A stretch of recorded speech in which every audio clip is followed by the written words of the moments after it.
بسم اللہ الرحمن الرحیم۔ السلام علیکم ساتھیوں۔ عرب میں دستور تھا کہ ہر سال میں 2 بار دوسرے قبیلے کی عورتیں مکے میں آ کر شیرخوار بچوں کو دودھ پلانے کے واسطے اپنے اپنے قبیلوں میں لے جاتی تھیں۔ جب دودھ پلانے کی مدت پوری ہو جاتی تو مکے واپس آ کر ان بچوں کو ان کے والدین کے حوالے کر دیتی اور بدلے میں انعام و اکرام پاتی۔ جس سال نبی اکرم صلی اللہ علیہ وآلہ وسلم کی پیدائش ہوئی اس سال بنی سعد کی عورتیں مکے میں آئیں۔ ان میں حلیمہ سعدیہ اور ان کے خاوند ابو ذؤیب کا قبیلہ بھی آیا۔ ان کے ملک میں قحط پڑ گیا تھا۔ حلیمہ سعدیہ کے شوہر ایک دبلے سے گدھے پر جبکہ حلیمہ سعدیہ ضعیف سی اونٹنی پر سوار ہو کر چلے تھے۔ جانوروں کی سست رفتاری کی وجہ سے سب سے آخر میں مکے پہنچے۔ قافلے کی عورتوں نے پہلے پہنچ کر امراء کے بچے دودھ پلانے کے واسطے گود لے لیے، لیکن کوئی بھی محمد بن عبداللہ کو لینے کا ارادہ نہ رکھتی تھی بسبب یتیمی، کیونکہ انعام و اکرام تو باپ ہی سے ملتا۔ حلیمہ سعدیہ نے اپنے خاوند سے کہا، میں خالی ہاتھ واپس نہ جاؤں گی، اگر آپ اجازت دیں تو ابو طالب کے بھتیجے کو کہ جس کی پیشانی پر نور سے چہرہ چمکتا ہے لے چلیں۔ وہ خاوند کو راضی کر کے بی بی آمنہ کے پاس آئیں اور محمد صلی اللہ علیہ وآلہ وسلم کو دودھ پلانے کے لیے اپنے قبیلہ لے جانے کا ارادہ ظاہر کیا۔ بی بی آمنہ نے خوشی سے قبول فرمایا اور انہیں وہ کرامات جو وقت حمل اور پیدائش میں دیکھی تھیں سب بیان کی۔ حلیمہ سعدیہ سن کر بڑی خوشی سے حضرت صلی اللہ علیہ وآلہ وسلم کو لے کر خاوند کے پاس آ گئیں۔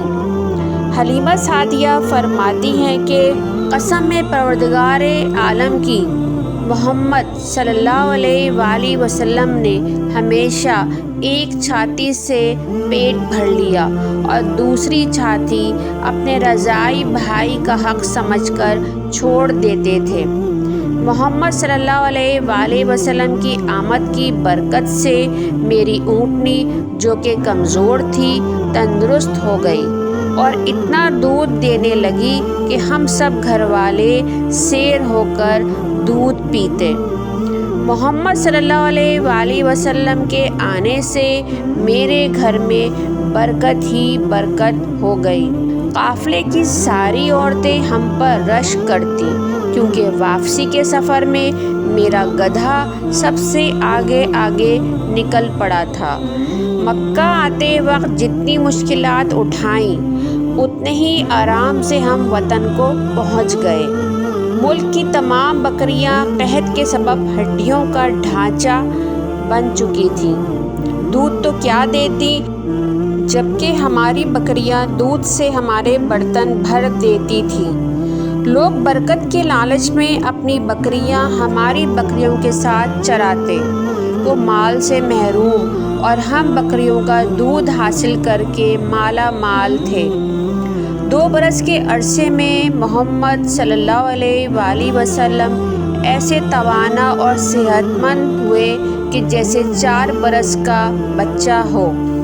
دودھ پلانے کے دن پورے ہوئے تو مکہ واپس لے جانے کا وقت آیا، مگر حلیمہ سعدیہ کا دل ان کی جدائی سے ٹکڑے ٹکڑے ہونے لگا۔ وہ ان کو لے کر مکہ گئیں اور بی بی آمنہ سے مکے کی خراب آب و ہوا کا بہانہ کر کے مزید 2 سال کے لیے واپس لے آئیں۔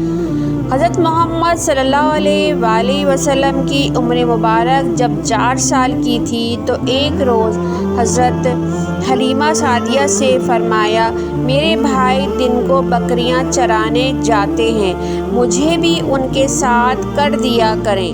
چنانچہ 2 مہینے تک حضرت بھی بھائیوں کے ساتھ بکریاں چرانے جنگل میں تشریف لے جاتے۔ ایک روز ان کا رضاعی بھائی روتا ہوا آیا کہ محمد صلی اللہ علیہ وآلہ وسلم کو 2 آدمیوں نے پکڑ کر زمین پر گرایا اور ان کا پیٹ چاک کر دیا۔ حلیمہ اور ان کے شوہر نے یہ سنا تو روتے چلاتے اس مقام پر پہنچے تو کیا دیکھتے ہیں کہ پیارے نبی صلی اللہ علیہ وآلہ وسلم ایک درخت تلے بیٹھے ہیں۔ حلیمہ سعدیہ کو دیکھ کر مسکرائے۔ انہوں نے دوڑ کر محمد صلی اللہ علیہ وآلہ وسلم کو اپنی چھاتی سے لگا لیا اور احوال پوچھا تو پیارے نبی صلی اللہ علیہ وآلہ وسلم نے فرمایا کہ 2 سفید پوش مردوں نے مجھ کو زمین پر لٹا کر میرا سینہ چیر کر دل نکال لیا اور خون سیاہ کے چند قطرے صاف کیے، اور ایک آدمی نے برف کا پانی پیالے میں لے کر میرے دل کو دھویا اور پھر سینے میں رکھ کر میرے سینے کو سیا۔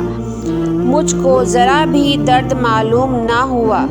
اس واقعے سے حلیمہ اور ان کے خاوند بری طرح ڈر گئے اور سوچا کہ پتہ نہیں اس بچے کے ساتھ کیا معاملہ ہے، کہیں کوئی حادثہ نہ ہو جائے تو ہم اس کے سرپرستوں کو کیا جواب دیں گے۔ اسی وجہ کر حضرت کو مکہ واپس چھوڑ گئے۔